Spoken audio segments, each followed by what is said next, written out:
Thank you, Craig. Time now 6:49. How can you protect your online reputation? I'd like to welcome in internet image expert, Zach Hoffman. Good morning, sir. How are you?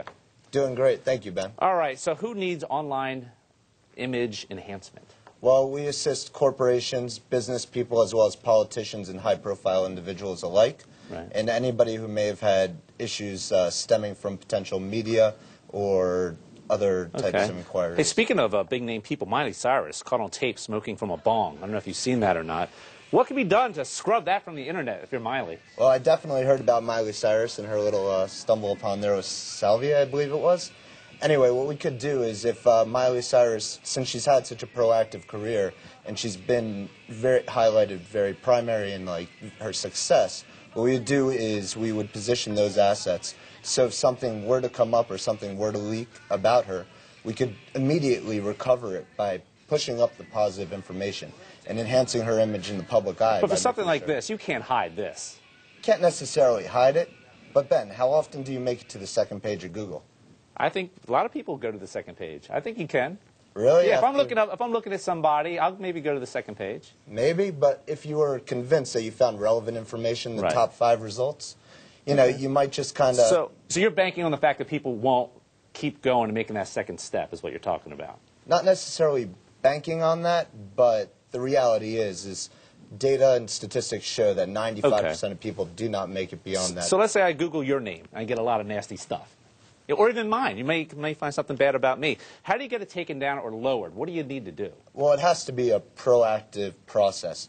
So if you know that something might be escalating, you want to have assets positioned toward the top. You don't want to just jump into this and all of a sudden say, hey, what can you do? I mean, of course, we help people in those situations, but the best activity is to be proactive about your image. Now, what about if I just use Google Groups? Can that help?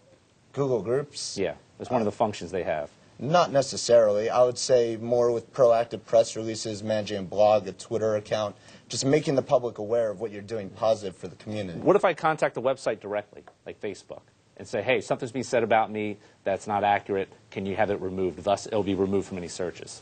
There's a lot of laws in the U.S. that protect free speech, so there's very little you can do to stop people from making comments or consumers.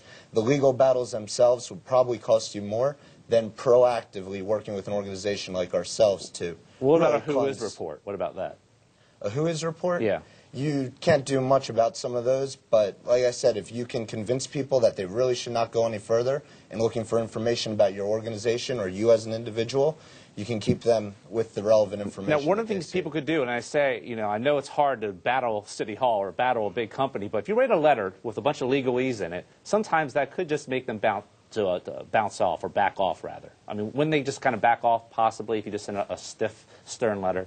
Potentially, but once information is published out there on the search engines and solidifies itself at the top of the results, it's very hard to move that antiquated information. So you're stuck, basically, at the end of the day. Basically, like I said, proactive is the best process. Zach Hoffman, we appreciate it. Thank you so much for joining us. Good morning, South Florida. We're back in a moment.